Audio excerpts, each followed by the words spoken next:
named actor Alan Cumming. Every time I hear the facts, I go like this. First look's headed to Scotland. Obviously, there's so much history. Everywhere you turn, there's some new thing I haven't noticed before.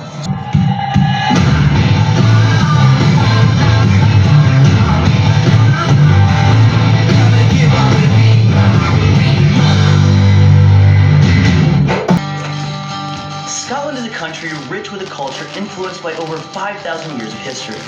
Surrounded by water, this stunning landscape creates vistas that look as though they were painted, not formed by nature.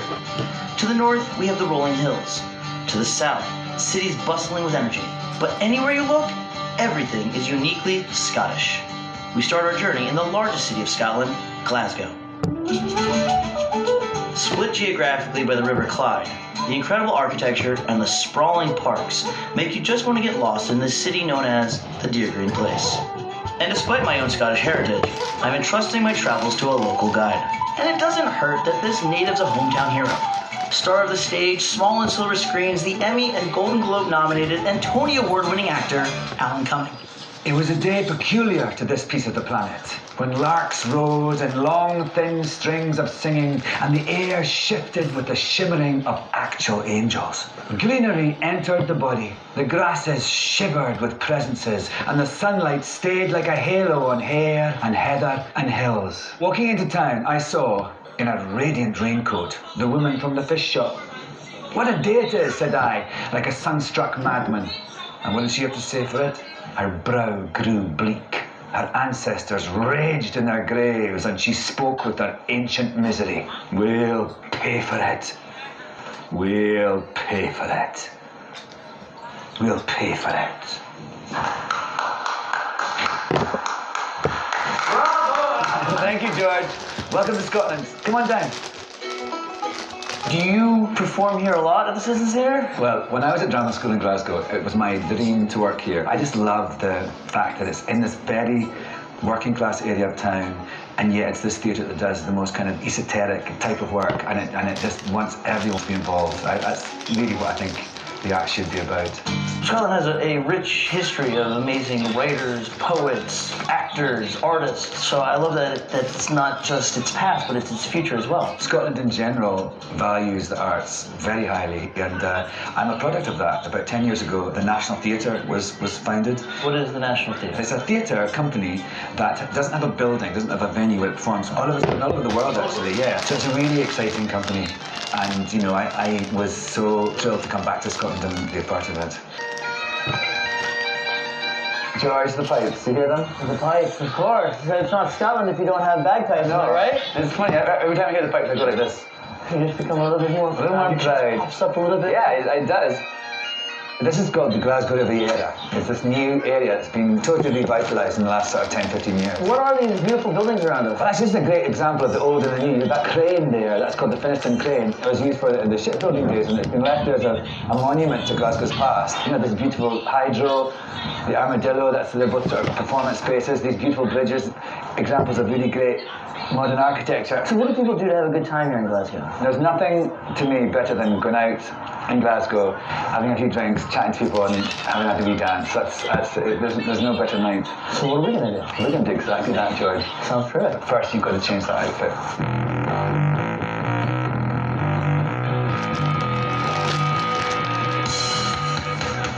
Glasgow's got a vibrant nightlife, and at West Brewery, under the care of owner Petra Wetzel, they're serving Glaswegians the perfect pint by following one simple rule.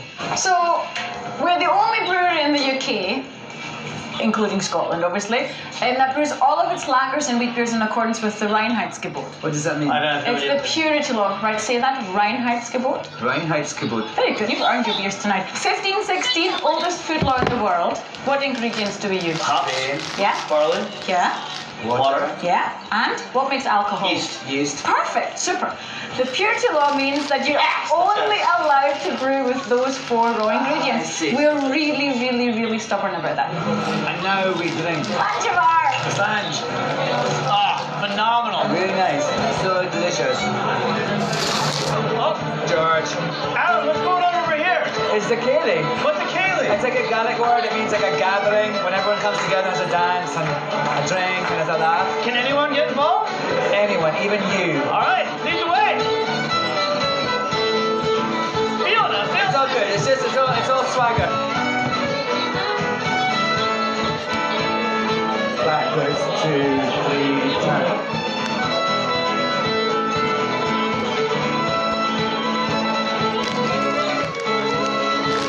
It's easy to see when you're in Scotland, you're not a tourist. You become part of the people, welcoming you one step at a time. And as the music roars and my head spins, I know that my adventure has just started.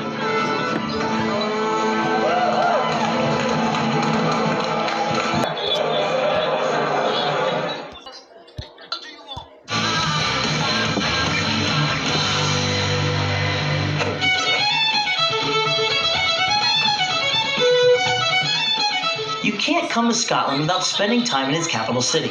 Edinburgh was founded in the 12th century, and today seamlessly juxtaposes medieval antiquity with modern-day Scottish life.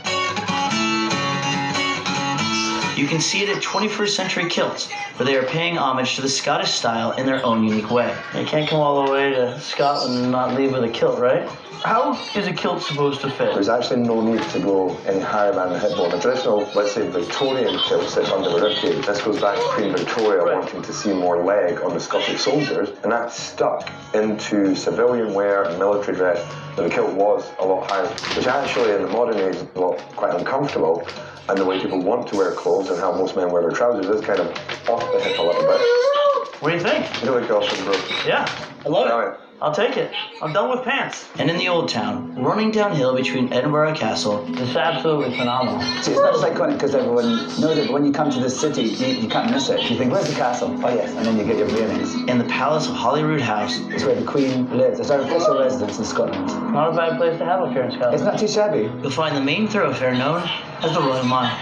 So this is what we would consider Old Town Edinburgh, right? Yeah, this is the old This town. is the original, like when Edinburgh. Edinburgh.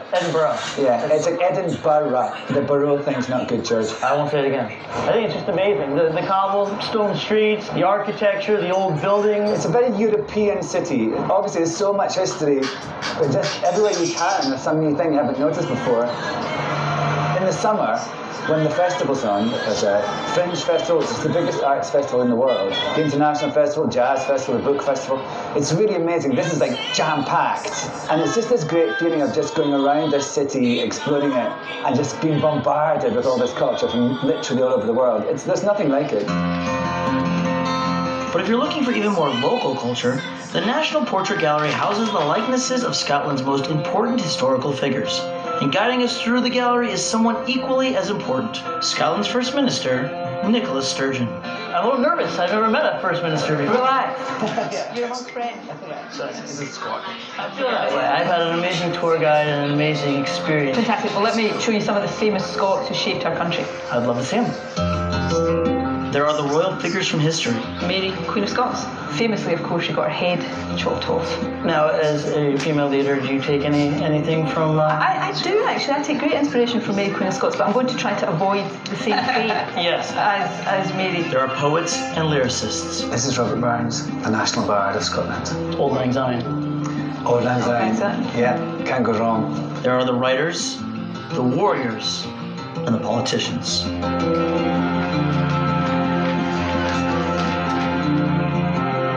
They're Scotland's greatest and the most gifted. There's just one more portrait, one more iconic Scot that I want to show you. You might recognise this guy here, the one and only Alan Cumming. Handsome bloke. Why, thank you. This portrait's by a guy called Christian. He's from Gibraltar. And I really mean this. Having this painting in this building is the biggest honour of my whole life. Truly. You never told me that's how you're supposed to work.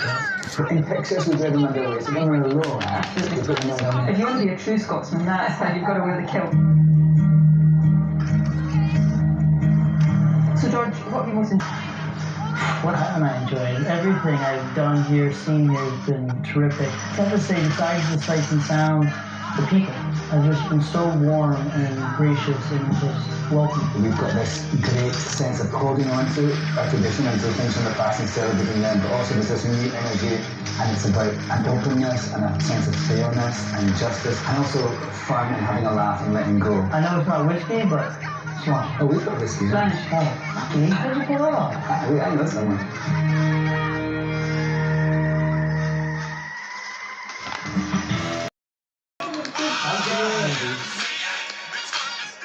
buy your house, I can pay you cash.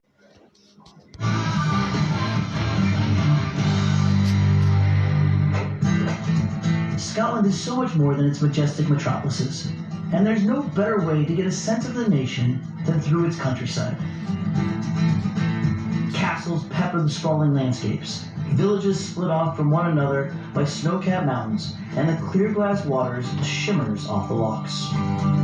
Each town with its own history, and it's in Aberfeldy where actor Alan Cumming's own personal history begins. Enter Alan's mom. So Mary, what was he like as a boy? Did you know immediately that he was going to be a world-famous movie star? No, but he knew. Oh my God, this is mortifying. The day Alan was christened, as we came out of the church, the minister said, "A model child." I never heard that expression again, mind you. Super model child, thank you. Located in Perthshire, the gateway to the Highlands, with a population of less than 2,000, Aberfeldy proudly comes equipped with all you'd ever need. I think you should just go and explore it for yourself. And it stopped raining. It is a very quaint town. Beautiful, isn't it? And in it, you'll discover the tailored tree designs of Haggards. I love the smell of the tweed. The smell of the Highlands. This would be the Sherlock? That's a Sherlock, yes. It's good for fighting crime. There's the 100-seat state-of-the-art Burke Cinema that Alan was instrumental in restoring. I would never expect a small town to have such a beautiful movie theater. Extraordinary. It's new, spanking new. Years and years ago it was a movie theatre. It became an amusement arcade for a while. Amusement arcade.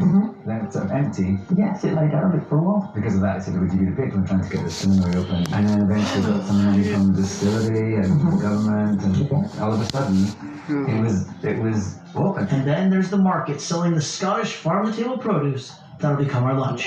We're getting onions, Ginger or peppers, anything from here? all of them. All right. Some parsley. Okay. And we need carrots from the ground. Now you know they're fresh, right? They're covered in dirt. That's right. Some tomatoes. So this is all grown locally? Smell it. And so I think that's it.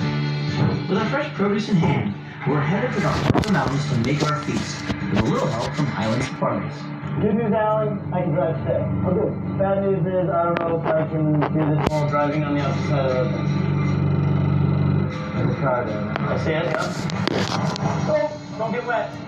Show wiper. Oh, God. Don't be scared, Alan. I am scared. We're not even off road yet. But when the pavement turns to dirt, Good. Good, stop the car. Okay? This is an intervention. My nerves can't handle it, George. All right. Our lives are in your hands. So where are we right now? This is the forest of Tay. The forest of tea? Tay. Hay? Yeah, it's beautiful, isn't it? Stunning. Wake up, sleeping beauty. Super For these are my mountains, and this is my glen. Good son. and when we reach our destination perched atop the Highland summit, Let's cook. are you ready? We find our kitchen, our rustic wooden bothy, and our chef, the Michelin-commended Tom Lewis. Thank you guys. 58 cents. So Tom, what are we making? It's got broth. The thing about soup, it's all about the base. So we've got cumin here, we've got fennel, we've got coriander seeds, mustard seeds. And what we're just going to do, we're just going to toss these up. When they start popping, just give it a little shake. Almost like a licorice smell coming out of there. So yeah. We chop up an onion, We want to sweat them down nice and lightly and get all that flavour out of them. toss them in a pot with the toasted sliced and diced carrots, A little bit of salt, a little bit of pepper. and another nip of whiskey for good measure. Ah, that's better. That definitely helps with the crying from the onions. Yeah.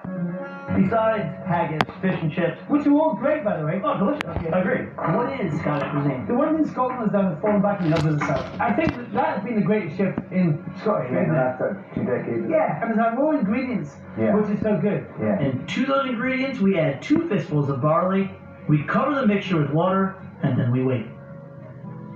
And as the sun sets behind the evergreens, our Scottish vegetable and barley broth is ready to serve. It's really thickened up nicely. Alright, so Tom, for us, the carnivores, how is our broth going to be different than ours? We're going to put this fantastic venison neck. Look, it's just going to start to fall off the bone here. Oh, that's what I like it. So So delicious. It's very hearty and it just warms you from the inside out. You get the Coriander seeds, you can eat it. right, the seeds and the. Did you put peppers in there or? Yeah, a little bit of chili. A little chili. Yeah. It's not, yeah. Just enough. Just enough. I would live on soup actually if I could. I think the company, the location, makes this bowl of soup absolutely perfect. That's what it would be. That was a good start. Things come to mind.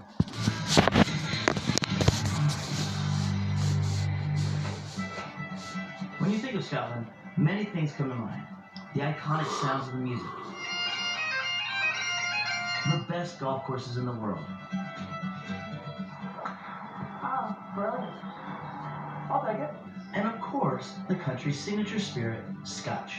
At Glengoyne, they've been distilling some of the finest single malt whiskies since 1833.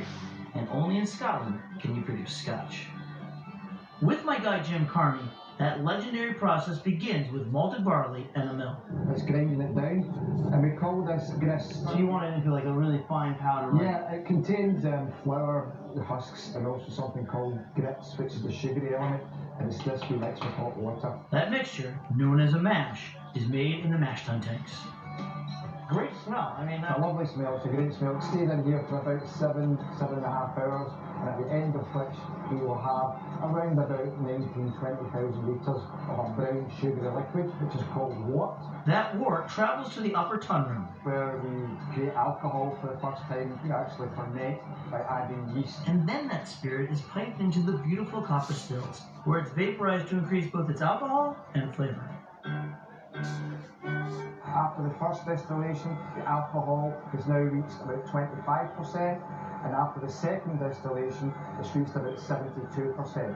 So really, really strong. Oh, goodness, yeah. It's like 144 yeah, proof. very, very strong. Why is there such a big tradition of whiskey in Scotland? And it just seems to have evolved over the years as the drink of Scotland. We need a good water supply, and Scotland has always had excellent water, no matter where you go. Wow. Are all of these full? Yeah, smell that aroma as you can. The next and the last part of the process is patience, and it's the defining ingredient. What's poured into the cherry oak casks will be sealed away to mature for at least a decade. And it's the casks that has the influence in the whiskey. It's given it all its colour inside here, and it's given it 70% of its flavour. This is the most important part of the process. Breathing it's nice, but what about tasting? Yeah, absolutely.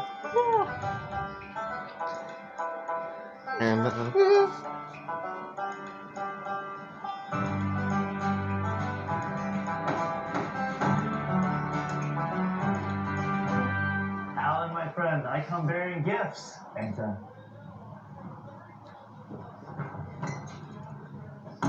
Known as one of the most beautiful castles in Scotland, Glamis Castle has a fascinating history filled with legends and myths. Once home to Her Majesty Queen Elizabeth, the Queen Mother, there are stories of death, murder, and even a card game played with the devil himself. And though anyone now can visit, the stories still being told deserve a warm fire and a stiff drink. Smells delicious.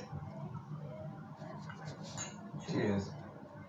Now check this off my bucket list. Sitting with Alan Cumming, drinking 21-year-old scotch by a fire in one of Scotland's most famous landmarks. So you made some very good whiskey, George. Oh, I think I have an knack for it. I think you do. This is quite romantic.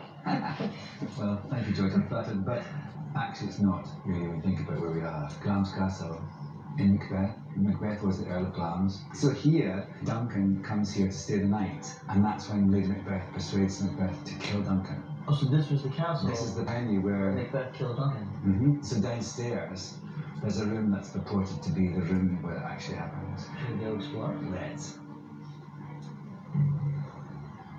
Glamis thou art, and Coda, and shalt be what thou art promised. Yet do I fear thy nature. It is too full of milk of human kindness to counsel thee as to be. Thou wouldst be great, art not without ambition, but without the illness that should attend it. For thou wouldst highly, thou wouldst thou holily, wouldst not play false, and yet would wrongly win. Thou'st have great Glamis, that which cries, thus thou must do if thou have it, and that which rather thou dost fear to do and wishes should be undone. Hie thee hither. I may pour my spirit in thine ear, and chastise with the valley of my tongue all that impedes thee from the golden round, which fate and metaphysical aid doth seem to have thee crowned withal. So this is it. This was Duncan's chamber. Dead Duncan. And it's ready for one. Here's the Duncan. That's the days.